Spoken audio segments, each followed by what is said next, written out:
Dudes and dudettes, how are you guys? This is Chazzy and welcome back to Tell a Chazzy, the segment on this channel where I review the TV shows that I watch, be them, regular, series or sitcoms, docuseries, all that kind of thing, cultural thingies, I just like to review shows that I watch, regardless of category, different aspects of life, and today's series is going to be something that I am very excited to talk about because I have reviewed it on my channel before, way back in the day when I was starting to get into basketball, but all these years later I am much more into it, so I wanted to remake that review, because I didn't like the way that it came out the first time. I think I was a little too close to the camera, the editing was a little wonky. I don't know, I like to remake older videos as time goes on, so today is blah, blah, blah, blah. Today is exactly that. Okay, this is a remake of the old review that I did, and to commemorate the occasion, I have shaved completely. I'm looking good and sexy. Hopefully, the lighting agrees with me today. I have to keep this window closed because there's wind coming in, and it's a little chilly outside. I probably shouldn't be wearing a sleeveless shirt, but got the guns out here, looking on here with my basketball and one jersey right here. It's all good. One of my favorite jerseys. So anyway, let's get into it. Today, I'm going to be reviewing The Last Dance, which is actually, honestly, man, it will definitely go down in history as one of the best docu-series I have ever watched, whether or not it's related to sports, I just love it so much, man. It was released back in 2020, and it talks a little bit about the Chicago Bulls dynasty and the legacy that Michael Jordan had throughout his final season, so the series chronologically takes place in his final season, which was in the 1997-98 season, hence why it's called The Last Dance, and it's actually really amazing how they put this together because there is so much stuff here, man. There is so much all access behind the scenes footage. The film crew really went all out because they had access to literally everything. They had pretty much they called it an how can I say, an all access pass to the Bulls, so we see never before seen footage before that goes way behind the courts,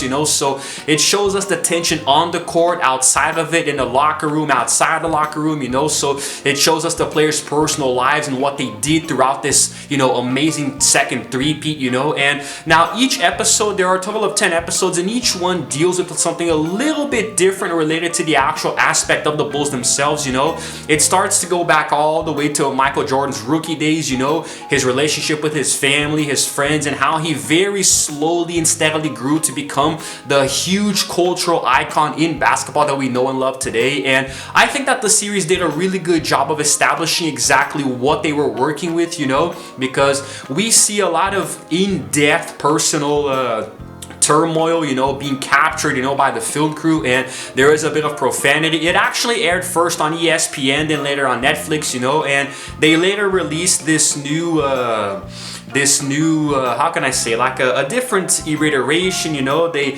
ESPN2 aired like a family-friendly version of it where there was a lot of reduced profanity, but of course the original, on Netflix and ESPN is just the best, and it's really crazy because it's a sports docu-series, and usually people don't really give them too much acclaim, but it was very critically acclaimed, and it actually won the Primetime Emmy Award for Outstanding Documentary or non-fiction series, and this is at the 72 Primetime Emmy Awards, so I actually thought it was really impressive and very well deserved. If you haven't seen this series before, well, there's really not much in terms of spoilers because either about basketball and Jordan and the Bulls or you don't, but anyway, if you haven't seen it, it is definitely worth it, and God, man, I actually became a much bigger fan of basketball and Michael Jordan and gained a lot of respect for the Bulls because of this docuseries, I just loved it so much, man. Exclusive interviews with players, coaches, friends and family members, a lot of other people involved in the basketball world, so that was really amazing as well. And before I continue, I just have so much to say and it's coming out so fast, Before I continue, let's take a look at a little clip here, from The Last Dance.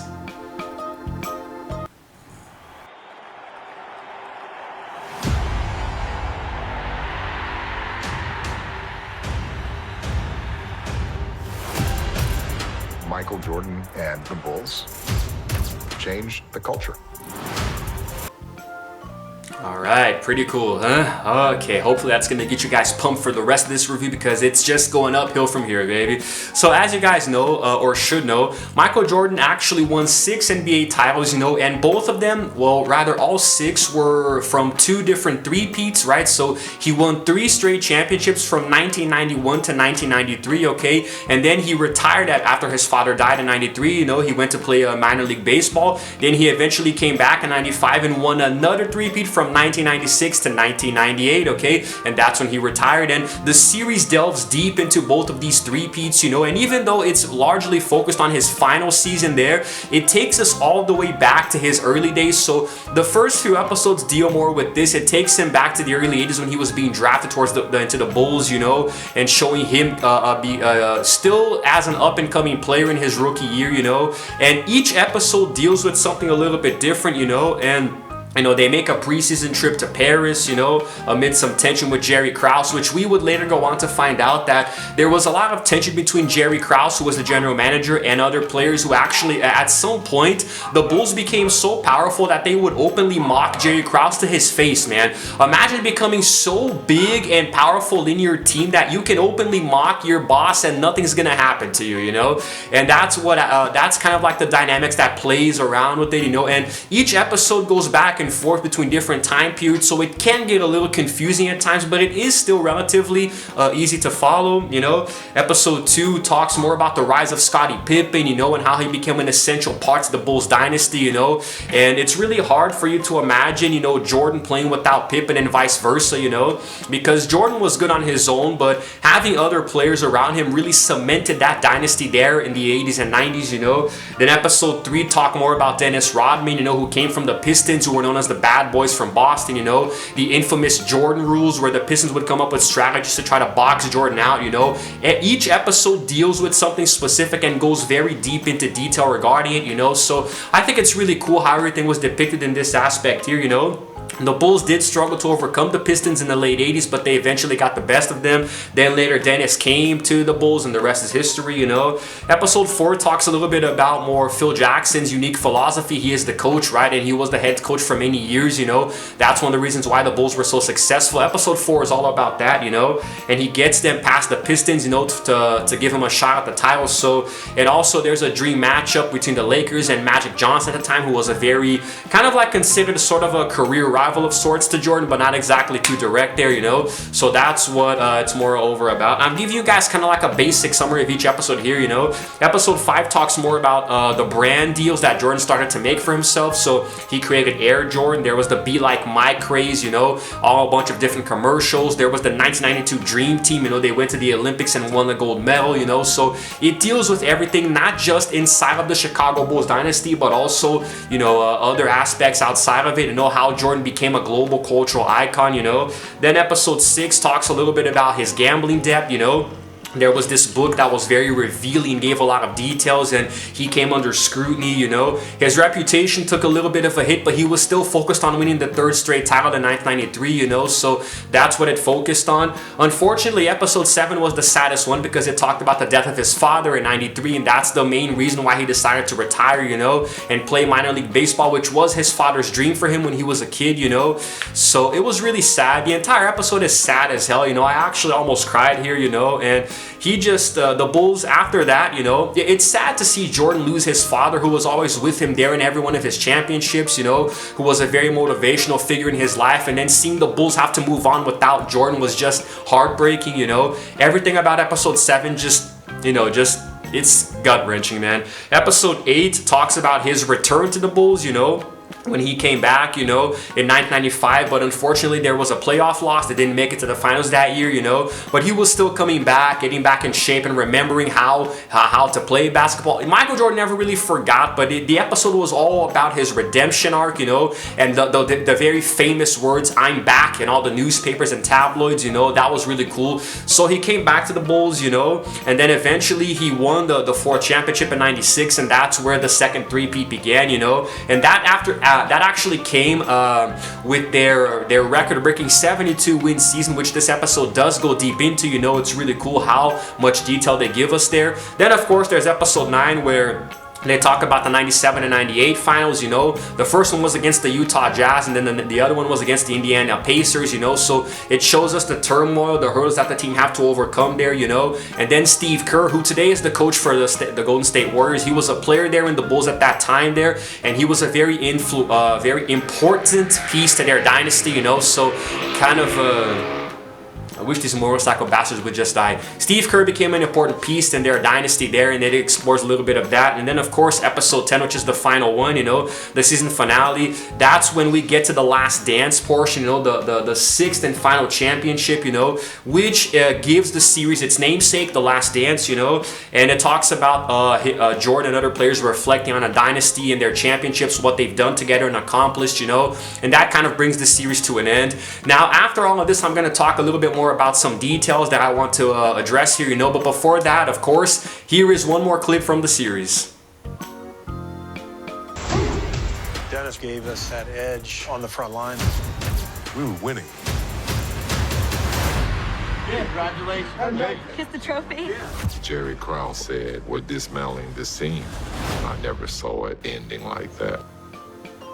Okay, so let's keep going, huh? Now, in my opinion, one of the best aspects about the entire docuseries was the interviews, you know. I think it's really cool because a grand total of 90 people were interviewed for this docuseries, you know, and, you know, we're talking former and current players and head coaches, you know, and sports figures. I do believe the NBA commissioners also made an appearance, sports reporters and analysts, even Bill Clinton and Barack Obama showed up, you know, because Clinton used to live in Arkansas and Obama in Chicago, you know, so kind of makes sense how, you know, the whole Chicago Bulls dynasty would influence him in that department there, you know. So, and it's actually crazy because we actually see quite a few different details that at first we weren't able to, because I gave you guys a rundown of the episodes, you know, but there are certain details, you know, that I couldn't get into. But let me give you an example. There was one episode that focused a lot on Dennis Rodman's character, you know, how he was crazy on and off the court. And there was this one part where he decided to leave, you know, like he asked for kind of like a little short vacation, you know, to go relax and recuperate himself. And everybody knew he wasn't going to come back, even though he said he was, you know. Eventually, Michael Jordan found him partying in Vegas with his girlfriend Carmen Electra. He literally knocked on the door and pulled him out to go back to practice, you know. So there are a few different things. We do explore the flu game, you know, which is a very infamous game where Michael Jordan was actually, they call it the flu game, but he did not have the flu. He was actually poisoned, you know. He ordered a pizza late at night, and then fans of the opposing team that he was going to play against brought it to him, you know. Like 6 people brought him a pizza. Nobody found out suspicious, you know. So it was actually food poisoning, not the flu, but he still played through that, you know. It's really cool how each episode deals with this, you know. But of course, if I get into too much detail, it's just going to be like a 40-minute long video, and that's not what I want. That's not what you guys would watch either, you know. So a grand total of 500 hours of all access footage was filmed and edited for this 10-part series, you know. And it's really kind of funny because according to Adam Silver, who is now the NBA commissioner, you know, and at the time he was the head of NBA Entertainment, Jordan would actually allow the filming to be done and used only with his express permission, you know. So only if he allowed the footage to be used would it actually air in this series, you know. And he despite refusing for many years, in 2016 he agreed to it. Coincidentally, the same year where LeBron James won an NBA title, you know, he won a championship with the Cleveland Cavaliers after 56 years of the drought there in the city. So because there were debates, you know, regarding the GOAT, you know, the greatest of all time between Jordan and LeBron, I guess maybe that's why he decided to release the docuseries, just to remind everybody that he was still the best, you know. And it worked pretty well, honestly. But anyway, it would take 4 years for it to eventually be distributed, you know. ESPN and Netflix announced their joint production of it, and, you know, it just kept going from there. And now the thing is that this docuseries, you know, in my opinion, it's really entertaining, even if you're not a fan of sports or basketball, you know, because it appeals to everybody, man. It's just this great coming of age story that shows us a little bit deeper into, you know, the inside of the greatest sports franchise ever, or one of the greatest, you know, because it's really hard for you to think about sports and not think about basketball, and then not think about the Chicago Bulls and Michael Jordan, you know. It's almost impossible. Now, Jordan didn't want to film the interviews in his home for privacy reasons, you know, so every time you see him being interviewed, you know, it's actually in a home that's not it's not his own. The interviews were actually filmed in 3 different homes, you know, 3 separate houses, you know. One was rented by the production and 2 others were actually from by the friends of the production team, you know, so it's all good. But yeah, man, it just keeps building on and on, you know. It's so cool to see the games happening, you know, the scores in real time, and showing the impact that these games had and how Jordan would fabricate tension out of nowhere just to get the best of his opponents, you know, and seeing how crass and arrogant and brutal this guy was in practice with his own teammates, you know, which he would eventually go on to explain that he only did because he wanted them to win just as much as he wanted to, you know. And of course it worked very well because, well, the Bulls were just a bit successful, weren't they? So that's essentially what it was, man. It's a deep dive into not only the player profile of Jordan specifically, but showing us a lot more about the players around him, you know, the ones who left and came in, you know, and showing the effect it had on them, you know, around Jordan, and of course the bromance that he had with Scottie Pippen and later Dennis Rodman. You know, they really did become a dynasty, man. You know, they really became an unbeatable force of nature on the court, and that's what I love about this series. You know, depicting all of that from start to finish and how it progressed. You know, for them to win their 6th and final NBA championship. That was really cool. Before I continue, I will show you guys yet another clip here before I get into what might just be the final stretch of it. I let my anger motivate the players. What's up?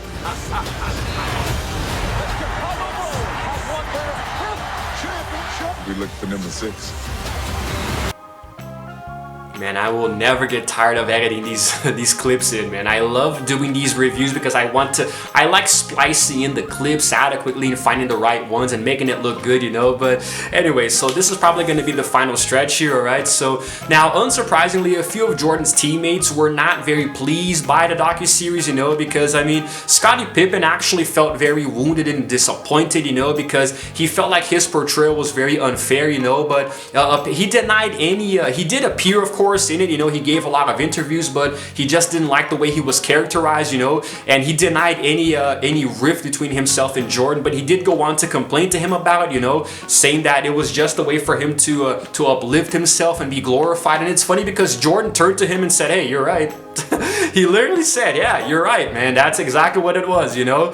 But Horace Grant went on to say that, you know, it was actually entertaining, but 90% of it was BS, you know. It was bullcrap because, you know, it was made in a way to make Jordan look out to be the superior one, you know, and how everybody was kind of like characterized a little unfairly. Basically, you know, a lot of what happened was kind of twisted in a way to make Jordan look like the good guy and as much as possible, you know, which is to be expected. I mean, if you know Michael Jordan, you know that his ego is, you know, as big as 10 basketball courts, you know, so I'm actually not surprised of that, you know. It was obviously edited in a way to favor Jordan, you know, and unsurprisingly, the ratings were still very high, you know, especially in the United States. It actually, to this day, is the most watched documentary on ESPN ever, you know, and possibly has something similar in regards of Netflix's sports docuseries, you know. And I actually really liked it a lot, you know, because there was some remarks about the early days of the Bulls, you know, about them taking cocaine, you know, how they were called I think it was the Chicago Bulls traveling cocaine circus, you know. Jordan actually laughed a lot on screen when this was said, but it was just, I don't know if it was really a rumor, if it really happened, you know, but it was his rookie days, so, you know. But the way that the series was made, man, the way that it was edited and put together and how the story was told, you know, even though it was very non-linear, and the soundtrack too, a lot of really cool hip-hop and rap, you know, R&B pop music, you know, thrown in the mix. It was really cool the way that everything transitioned, you know, and bringing in all of these figures from sports and fans, you know, to give interviews and talk about their points of view, you know. I think the series was damn near perfect. Not even near, it was perfect. It was awesome, you know. I actually watched it over New Year's. I believe it was from 2020 to 2021. That's when I watched it because my neighbor lent me his 4K TV. Since then, I've bought my own. I have mine now and it's bigger than his, you know. But when he lent it to me, I do believe one of the first things that I watched was the Last Dance docuseries, you know. And if I had to give this series a rating, you guys already saw this coming, right? Come on, man. 10 out of 10, obviously. I mean, what the hell, right? I love basketball. I love Michael Jordan, you know. I love what he represents to it, what he did in the dynasty back in the 80s. I love watching documentaries, whether it's, you know, in the series form or just one. So, and you know, I just love everything about it, sports in general. So you guys definitely saw this rating coming, you know, and I don't know what else I can say about it, you know. It did win quite a few awards, you know. There was a little bit of controversy because of certain episodes. The 5th episode was actually dedicated to Kobe Bryant, who died in 2020, and he actually gives an interview in the opening of this episode, you know, because we do also see the dynamic between Bryant and Jordan, you know. They did play against each other a few times because Kobe was drafted in 96 and Jordan was kind of still at the height of his career, you know. Eventually they would play, you know, when he was in the Washington Wizards, but that's not what the series focuses on. But it does show the rise of Kobe and how some of their matchups in the early days, you know, so that was really cool as well. Just seeing Kobe again in that capacity, man, just brought tears to my eyes, you know. But anyway, I think that's it, guys. There might be more that I left out, but it is a lot of information. It's 10 episodes. Each one is between 45 to 50 minutes long, so it's natural that I may have forgotten a few things. But if you have never watched this series, you definitely need to get on it, especially if you're a fan of basketball. And if you have Netflix or you sign up for ESPN Plus, I'm sure it's available to watch there as well, you know. So definitely worth it. Trust me, even if you're not a fan of sports, just watch it, man. It's gonna change your life. It might even make you like basketball. And that's it, guys. That has been it for today's Telechazzy. I'm happy that I reviewed this again and I remade it, hopefully to look better, you know, than the first time. And that's it, you know. If you want to find out more, just watch the series. Go to watchmojo.com, you know, and watch this video here about them talking about, you know, some of the points there in the series. So yeah, that's it. That was exhausting. If you guys happen to like this video, please go ahead and give it a like and also subscribe to my channel because I release videos every single day. And while you're at it, might as well hit the notification bell as well to know exactly what time I upload. And that's it, guys. Woo. This is Chazzy signing out for now. And as always, I will see you guys in the next video. Roll the outro screen. They all understood who I was. My mentality was to go out and win at any cost.